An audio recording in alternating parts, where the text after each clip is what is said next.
ಪ್ರಧಾನ ಕಾರ್ಯದರ್ಶಿಯಾಗಿ ಕೊಂಡಯ್ಯ ನಾಯ್ಕ ನೇಮಕ.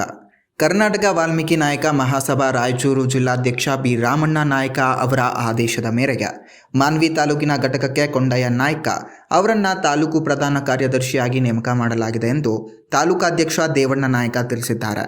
ರಾಯಚೂರು ಜಿಲ್ಲೆಯ ಮಾನ್ವಿ ಪಟ್ಟಣದ ಪ್ರವಾಸಿ ಮಂದಿರದಲ್ಲಿ ಮಾಧ್ಯಮದವರೊಂದಿಗೆ ಮಾತನಾಡಿದ ಅವರು, ಸಂಘದ ತತ್ವ ಸಿದ್ಧಾಂತಗಳಿಗೆ ಬದ್ಧರಾಗಿ ಶೈಕ್ಷಣಿಕ, ಆರ್ಥಿಕ ಹಾಗೂ ಸಂಘಟನೆಯ ಬಲವರ್ಧನೆಗಾಗಿ ಶ್ರಮಿಸುವಂತೆ ಕೊಂಡಯ್ಯ ನಾಯ್ಕ ಅವರಿಗೆ ಸೂಚಿಸಿ ಆದೇಶಿಸಲಾಗಿದೆ ಎಂದರು.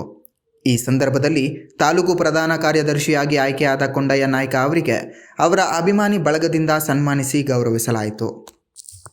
ಮಾಡಿಕೊಂತ ಬರ್ತಾ ಇದ್ದಾರೆ ಅಂತಕ್ಕಂಥದ್ದು ಅದನ್ನೆಲ್ಲ ಪರಿಗಣಿಸಿದಾಗ ಅದಾದ ನಂತರ ಇವರೆಲ್ಲ ಪರಿಗಣಿಸಿ ಏನು ಇರಲಾರ್ದಂಥ ಒಂದು ವ್ಯಕ್ತಿ ಸಾಮಾನ್ಯ ಜನರಿಗೆ ಕಷ್ಟ ಬಂದಂಥ ಜನರಿಗೆ ಏನಪ್ಪ ಅಂದರೆ ಸಹಾಯ ಸಹಕಾರ ಮಾಡ್ಕೊಂಡು ಬರ್ತಾ ಇದ್ದಾನೆ ಅಂತ ತಿಳ್ಕೊಂಡು ಇವತ್ತು ನಮ್ಮ ಬಿ ರಾಮಣ್ಣ ನಾಯಕರವರು ಮತ್ತು ದೇವೇಂದ್ರ ನಾಯಕರವರು ಮತ್ತು ಅವರೆಲ್ಲ ಸಮಸ್ತ ಬಳಗದ ವತಿಯಿಂದ ಏನು ಮಾಡ್ಯಾರಪ್ಪ ಅಂದರೆ ಒಂದು ಹುದ್ದೆಯನ್ನು ಕೊಟ್ಟು ಇನ್ನೂ ಅನೇಕ ರೀತಿಯ ಒಂದು ಕೆಲಸಗಳನ್ನು ಸಕ್ರಿಯವಾಗಿ ಮಾಡಿಕೊಂಡು ಹೋಗ್ತಾರೆ ಅಂತಕ್ಕಂಥ ನಿಟ್ಟಿನಲ್ಲಿ ಇವತ್ತು ಅವರಿಗೆ ಒಂದು ಹುದ್ದೆಯನ್ನು ಕೊಟ್ಟು ಒಂದು ಜವಾಬ್ದಾರಿಯನ್ನು ಕೊಟ್ಟು ಏನಪ್ಪ ಅಂದರೆ ಇವತ್ತು ಸಂಘಟನೆ ಅಂತಕ್ಕಂಥದ್ದು ಬಲಪಡಿಸುವಂಥ ಕೆಲಸವನ್ನು ತಾವುಗಳು ಮಾಡಬೇಕು.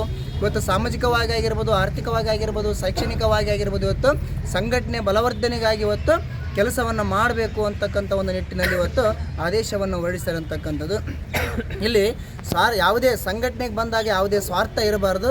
ಇವತ್ತು ನಾವು ಸಮಾಜಕ್ಕಾಗಿ, ಸಹೋದರ ಸಮಾಜಕ್ಕಾಗಿ ಇವತ್ತು ದುಡಿಯುವಂಥ ಕೆಲಸವನ್ನು ಮಾಡ್ಕೊಂಡು ಹೋಗ್ಬೇಕಂತಕ್ಕಂಥ ಮಾತನ್ನು ಹೇಳುತ್ತಾ